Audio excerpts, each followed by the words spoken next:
यीशु मसीह का प्यार। परमेश्वर के धन्य नाम की महिमा हो।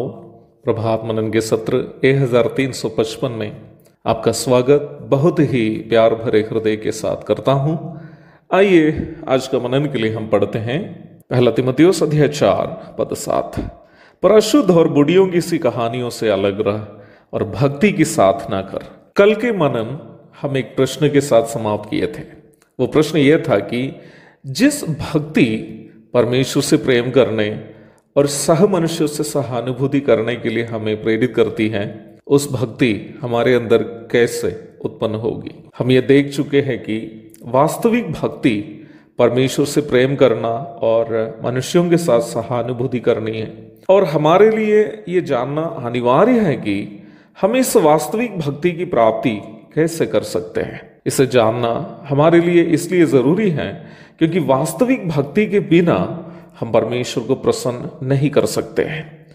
पाप में जीने वाला मनुष्य कभी भी ना परमेश्वर से प्रेम कर सकता है, ना ही सह मनुष्यों से सहानुभूति कर सकता है, क्योंकि पाप से प्रदूषित मनुष्य के शारीरिक अभिलाषाएं हमेशा परमेश्वर की इच्छा के विपरीत है।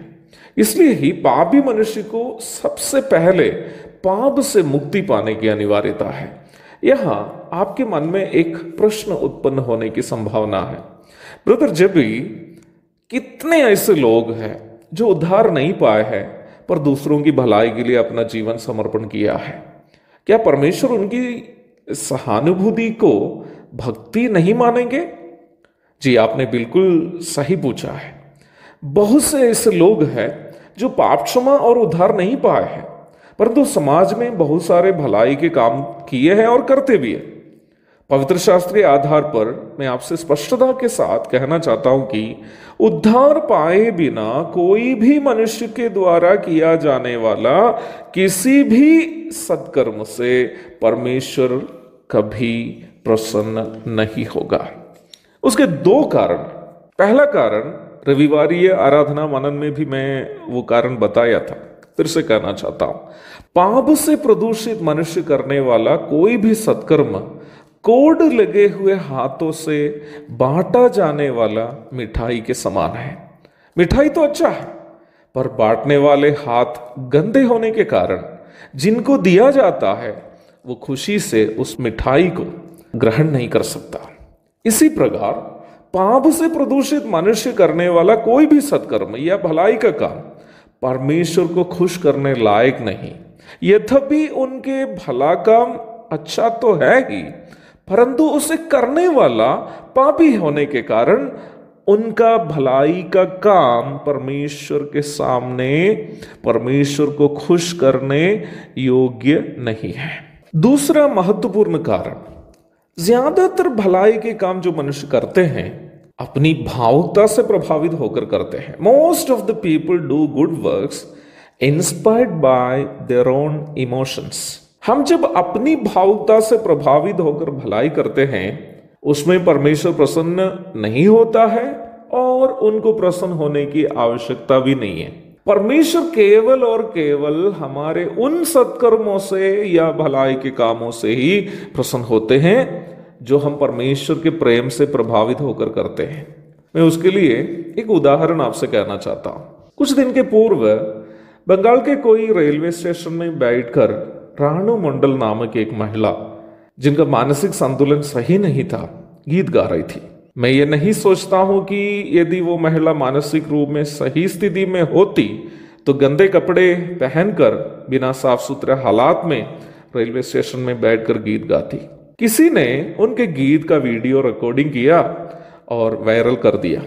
भावुकता से भरकर लोगों ने उस महिला की तारीफ करने लगी और उनके वीडियो को ज्यादा से ज्यादा शेयर करने लगे।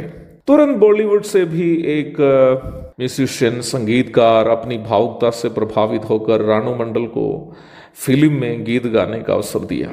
कोई रानू मंडल को लता मंगेशकर से और फिर कोई अलका याग्निक से तुलना कर दिया, जबकि मैं नहीं सोचता हूं कि उस गरीब महिला किसी से अपना वीडियो रिकॉर्ड करने के लिए बोली थी, ना ही उसको शेयर करने के लिए, ना ही उनको फिल्म में अवसर देने के लिए किसी से मांगी थी। सब लोगों ने अपनी भावुकता से प्रभावित होकर इन सब कार्य किए। अचानक एक दिन लोग सुनने लगे कि रानू मंडल ने किसी को उनके साथ सेल्फी लेने से मना किया और उसके साथ बदतमीजी से व्यवहार किया।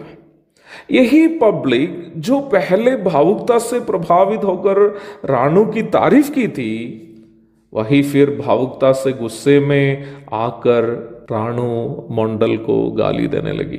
लोग ये भी बात भूल गए हैं कि उस महिला मानसिक रूप में एक अस्थिर महिला है।